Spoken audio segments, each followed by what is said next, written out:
Delitos como los que acaba de relatar esta nota de la red informativa, usurpación de fondos a través de estafas electrónicas se han vuelto muy recurrentes en Ecuador. Vamos a hablar sobre el tema con la socióloga Jairén Noriega. Ella es asambleísta de la provincia de Pichincha por el movimiento UNES y está interesada en llevar adelante un proyecto de ley que busque evitar abusos por parte de las entidades financieras. Le damos la bienvenida a socióloga Noriega. Hemos empezado con este caso dramático muy recurrente en el país de estafas electrónicas. Tenemos que añadir aquí que como medio de comunicación hemos estado en conocimiento de este y de otros casos que se han denunciado. No hemos podido en varias semanas, acceder a una entrevista con un representante de la Superintendencia de Bancos, ni aquí en la ciudad de Cuenca, ni a nivel nacional. Hay silencio por allí. Lo que sí conocemos es que en todos estos casos, no hemos conocido por lo menos de una excepción, los bancos se niegan a responder a los clientes por estas estafas. En el mejor de los casos, llegan a soluciones negociadas, compartiendo la pérdida causada por este delito con los clientes. Quisiéramos conocer qué propósitos tiene el proyecto de ley que aspiran a presentar en la Asamblea. Muchas gracias, Gustavo. Muy buenos días. Yo quisiera iniciar solidarizándome con las familias que han sido perjudicadas por este tipo de abusos, como acabamos de ver en el reportaje que usted nos ha presentado. Y también quisiera iniciar agradeciéndole a usted y a este medio de comunicación por hacer visible este tipo de cosas, este tipo de actos de abusos que no necesariamente lo vemos en otros medios de comunicación. Bien, que claramente están vinculados a mérito no podemos dejar de darlo también a la red informativa, esta pequeña organización pero muy valiosa de la ciudad de Cuenca que hace periodismo alternativo, que ha sacado a la luz este caso documentándolo adecuadamente. Seguro que sí, muchas gracias también a la red informativa, y hago un llamado también a los medios de comunicación a que sigamos visibilizando este tipo de casos, porque al parecer, y lo digo con conocimiento de causa, el día miércoles asistíamos a la comparecencia de la superintendenta de bancos, y nosotros precisamente preguntábamos lo que bien la señora en el reportaje mencionaba, y es cuál es el privilegio que tienen las instituciones financieras para no hacerse responsable de sus actos, es decir, cuáles han sido las sanciones que la superintendencia ha emprendido respecto de ciertas entidades financieras que han cometido abusos, y la respuesta de la superintendenta fue decir que esa pregunta no era materia de su comparecencia. Entonces nos damos cuenta que si bien existe a día de hoy leyes e instituciones de control que estarían en principio dedicadas a esta labor, no necesariamente están funcionando.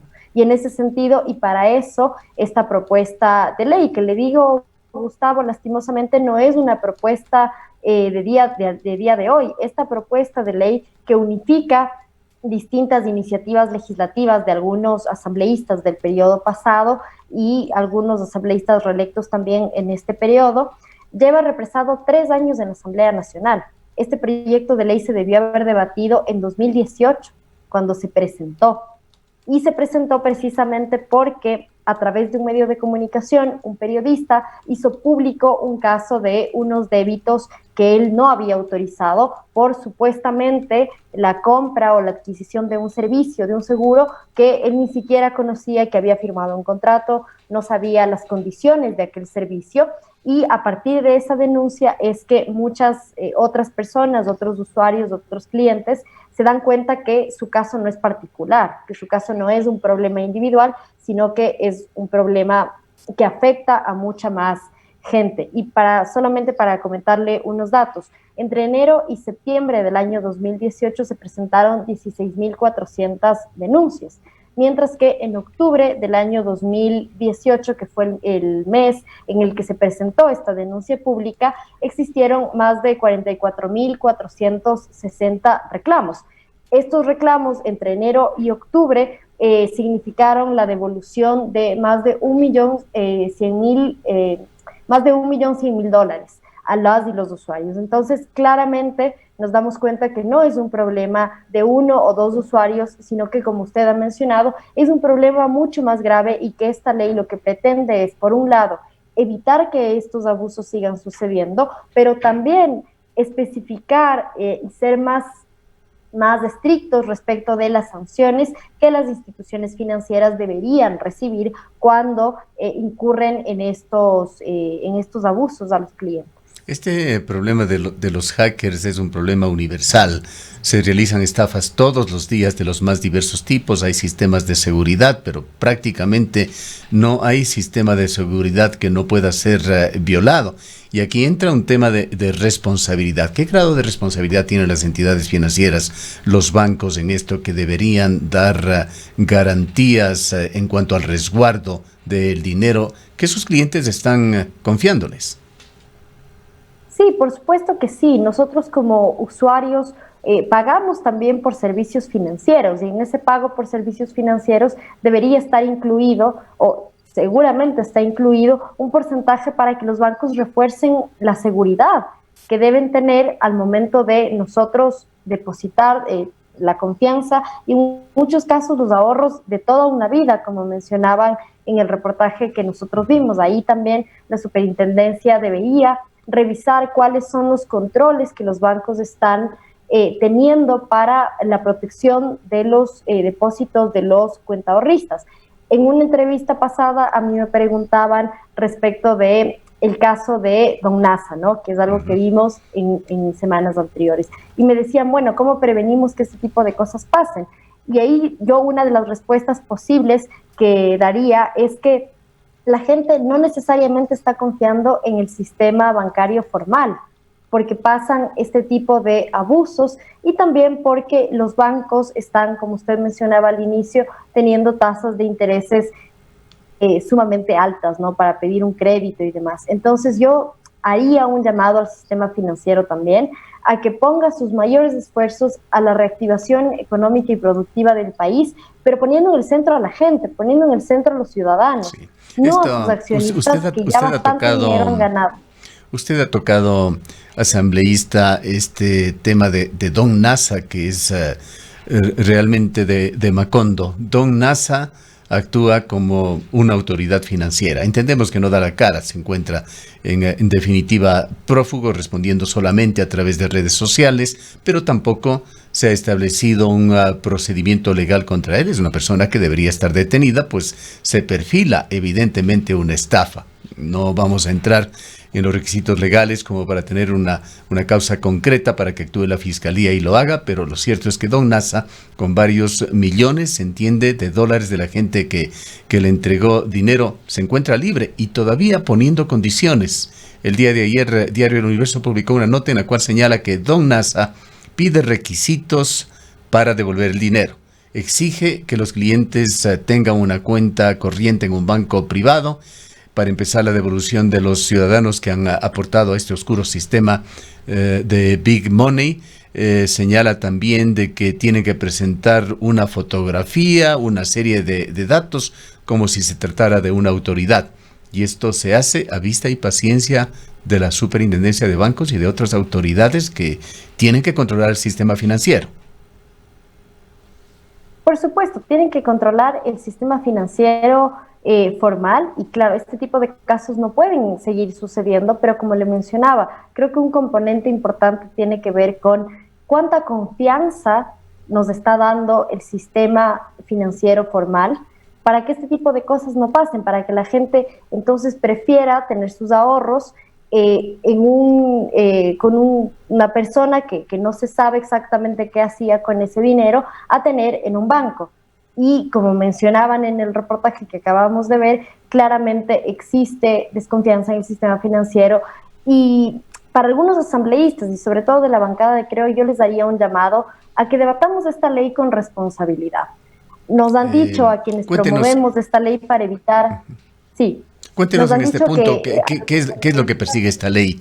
¿Cuáles son los principales objetivos plasmados en sus artículos en cuanto a lo que se está proponiendo? Sí, nosotros lo que estamos proponiendo es algunas reformatorias, tanto al Código Orgánico Monetario y Financiero como a la Ley de Defensa del Consumidor y también reformas a la Ley Orgánica de Comunicación. Estamos incluyendo y fortaleciendo algunos derechos, por ejemplo, el derecho a la protección. a la protección de los datos de las y los ciudadanos.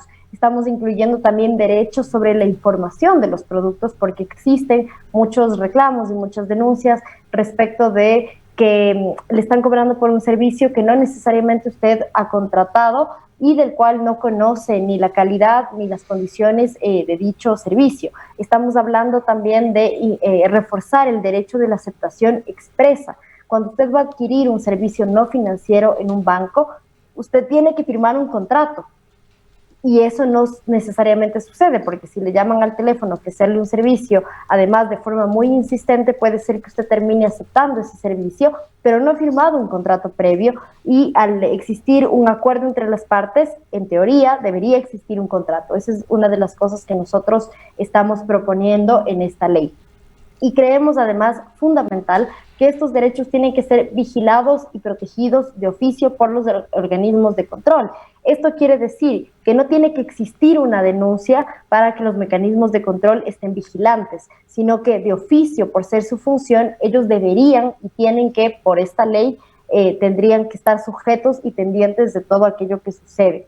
Estos derechos tienen que estar tutelados por las superintendencias y por la figura del defensor del cliente. Este es un dato muy importante, y es que muchas personas no conocen que existe un defensor del cliente, que es una figura existente en cada banco para extender reclamos. Y la gente que conoce la figura del defensor del cliente nos han dicho que en muchas ocasiones parece más el defensor del banco que el defensor del cliente. Entonces, esta es una figura establecida, la del defensor del cliente.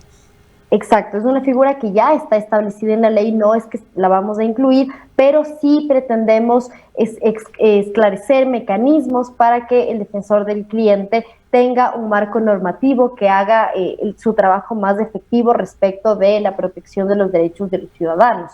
Estamos proponiendo también que la Junta de Regulación Monetaria y Financiera presente un informe no solo a la Asamblea Nacional, sino también a Presidencia sobre el ejercicio económico anterior y posterior a los resultados a partir del control que tengan que efectuar en defensa de los derechos de los ciudadanos. Nosotros también proponemos que, por ejemplo, el derecho al reclamo, que es muy importante, se establezca un elemento de inversión de la carga de la prueba. ¿Qué quiere decir esto? Que cuando usted reclame por algún débito indebido, sea el banco el que tiene que probar que no hizo ese débito y no usted probar que sí se realizó, o la contratación de algún servicio no financiero, porque es el banco el que tiene las pruebas y porque en principio es el banco el que tiene, digamos, en un juicio entre un banco y un ciudadano, por la cantidad de poder que tiene el banco, muy seguramente el ciudadano no será favorecido, porque usted sabe que un proceso legal demanda de tiempo, un proceso legal demanda de esfuerzo y también de dinero que las personas no tenemos para poder afrontar un juicio contra una entidad financiera del tamaño y del poder que las instituciones tienen. Así es. Nos consta que algunas entidades financieras dan respuestas absolutamente evasivas, básicamente dejan el problema en el cliente, respuestas como reclame a la superintendencia de bancos si usted quiere, pero simplemente se lavan las manos. No es la actitud absoluta, pero sí es la generalidad de los casos, por lo menos de aquellos que han sido denunciados a este medio de comunicación. Quisiéramos, por otra parte, hablar sobre una coyuntura que se está dando. En 10 días vence el plazo para que el presidente Guillermo Lasso remita las ternas con los nombres de los integrantes de las dos nuevas juntas que regularán a los sectores financieros de seguros y de valores. Actualmente existe una sola Junta de Regulación Monetaria y Financiera. Fue la ley denominada de defensa de la dolarización la que cambió esto. De alguna manera, estos cambios que se están dando podrán tener una influencia o positiva o negativa en el problema sobre el cual estamos tratando. Sí, por supuesto, Gustavo, y ahí usted menciona un punto muy importante que hay que resaltar, y es que el poder económico tiene que estar divorciado del poder político, porque ya vimos en la década de los 90 qué es lo que pasa cuando el poder económico se hace del poder político, Y lo que sucedió, el problema de la desregularización de la banca en la década de los 90 generó el feriado bancario que muchas familias ecuatorianas, incluyendo la mía, sufrimos. Y en ese sentido, hacer un llamado no solamente a la ciudadanía, sino sobre todo al presidente de la República y decirle que su mandato es proteger los intereses de las grandes mayorías, no de un grupo reducido, ni de empresas, ni de bancos. Y en ese sentido, quienes presidan la Junta de Regulación Monetaria y Financiera, las juntas, deberían ser personas que no tengan vínculos con el poder económico, porque ahí claramente surge un conflicto de intereses. Yo no puedo regularme a mí misma. Si yo soy parte del negocio de la banca, no puedo regular ese negocio porque simplemente va a haber conflicto de intereses. Y entonces el llamado en ese sentido es al presidente de la República a que cumpla con su deber, a que cumpla con su mandato, y en ese sentido las personas que estén a cargo de administrar el Estado sean personas que no tengan vínculos y relación con ningún poder económico de ningún tipo, no solamente con la banca, sino en los distintos sectores. Un ministro de Trabajo, por ejemplo, no deberá ser un gran empresario, porque claramente existe un conflicto de intereses respecto de la regulación laboral que va a ejercer ese ministro de Trabajo. Y podría dar muchísimos ejemplos, pero ahí, digamos, el sentido es que el Estado tenga que ser controlado, regulado y administrado por personas que no tengan conflicto. Seguramente será una elección que tendrá que ser mirada con lupa. En 10 días tendría que estar elegido ya, y próximamente es inminente que prepare las ternas a la propuesta del presidente de la República. Entendemos que sí hay lineamientos en este sentido, de que no pueden ser personas que estén relacionadas con la banca, pero vamos a ver en qué medida se cumple y además cuáles son los alcances efectivos ya de esta ley. El tiempo se nos acorta. Socióloga Noriega, cuéntenos sobre este proyecto que busca evitar abusos por parte de las entidades financieras. ¿Cuándo va a ser presentado, o si ya fue, en qué punto se encuentra, para cuándo podría eventualmente ser aprobado? Sí, a ver, este proyecto el día lunes justamente entregamos al Pleno de la Asamblea Nacional y expusimos el informe para primer debate. Luego, desde la comisión se tiene 60 días, vuelve este primer informe con las observaciones, no solamente de los legisladores, y ahí yo quiero ser enfática también a invitar a la ciudadanía a que construyamos y a que mejoremos juntos esta propuesta de ley, que seguramente es de interés de todos y todas, en tanto vemos que el problema de los abusos en el sistema financiero es bastante común. Entonces la invitación a la ciudadanía es a que construyamos y mejoremos juntos este proyecto de ley. En este momento ya ha sido devuelto a la Comisión de Régimen Económico, de la cual yo también participo. Esta comisión tiene 60 días para emitir el informe para segundo debate en el Pleno de la Asamblea Nacional. Luego de esta emisión, desde la comisión, el informe para segundo debate se presenta a la Asamblea Nacional, se presenta el segundo informe, y luego la Asamblea Nacional tiene 30 días para ponerlo en el orden del día del Pleno. Así que estamos hablando más o menos de unos, le diría, 3-4 meses en el cual ya esta ley debería haber sido aprobada. Yo espero realmente que exista un debate responsable alrededor de este tema. Como vimos en el reportaje y lo vemos en el cotidiano, este es un tema de altísimo interés para la ciudadanía, porque está afectando los ahorros que con mucho esfuerzo muchas familias hemos depositado en los bancos, que se supone son entidades financieras seguras. Así que la invitación, por un lado, es a los asambleístas a que tengamos un debate serio y responsable, y sobre todo hacer un llamado a la bancada de Creo y decirles que si tienen conflicto de intereses con este proyecto, titularicen a sus alternos o se excusen de estos debates, porque la verdad es que los argumentos que dan dejan mucho que desear a la ciudadanía. ¿Quiere decirnos usted que la bancada de Creo está ya oponiéndose a este proyecto? No lo creo, es clara su oposición, y le cuento, el día lunes, cuando expusimos el informe para primer debate, la señora Natalia Arias, asambleísta de Creo, mocionó el archivo de esta ley. una ley que se encuentra priorizada en agenda legislativa. Es la ley número 15 del eje Minga por la economía y la productividad. Esta es una ley que ha sido acordada por las bancadas de la Asamblea Nacional como prioritaria en su tratamiento, y aún así la señora Arias mocionó el archivo de esta ley. Es decir, ni siquiera están dispuestos a debatir sobre esta ley, sino que de entrada propusieron archivarse. Bien. Y claramente los únicos asambleístas que votaron a favor fueron los asambleístas de Creo. Solamente para contarle rápidamente otro episodio, el día miércoles que tuvimos la comparecencia de la superintendenta, el asambleísta Ordóñez calificó de ideológico el que asambleístas que defendemos esta ley para prevenir y para evitar los abusos de la banca, calificó de ideológico el que digamos que la banca tiene que ser regulada para que este tipo de cosas no existan, para evitar abusos en contra de los ciudadanos. Entonces, la oposición de la bancada de Creo... Sin tener elementos de juicio, por supuesto, pues no conocemos qué se propone en la ley asambleísta, pero coincidimos en forma total, absoluta, de que hacen falta mejores garantías para el consumidor, para el cuentaviente aquí en Ecuador, y un mejor trato desde los bancos hacia quienes son perjudicados. Le agradecemos mucho por habernos acompañado. Ha escuchado a la socióloga Jairén Noriega, asambleísta por UNES, quien está presentando conjuntamente con otros asambleístas este proyecto que busca dar garantías a los cuentavientes y evitar abusos por parte de las entidades financieras. Cuenca, año 2050. Cuando la contaminación y la escasez de agua son problemas en todo el mundo, en Cuenca, Ecuador, todavía se vive tan bien como hace 30 años. Esto gracias a que los cuencanos tomaron decisiones correctas, como la construcción del proyecto hidroeléctrico Soldados Yanuncay, que ha generado 22 megavatios de energía limpia, reguló el caudal del río Yanuncay y garantizó el agua potable para Cuenca y agua de riego para San Joaquín y Baños.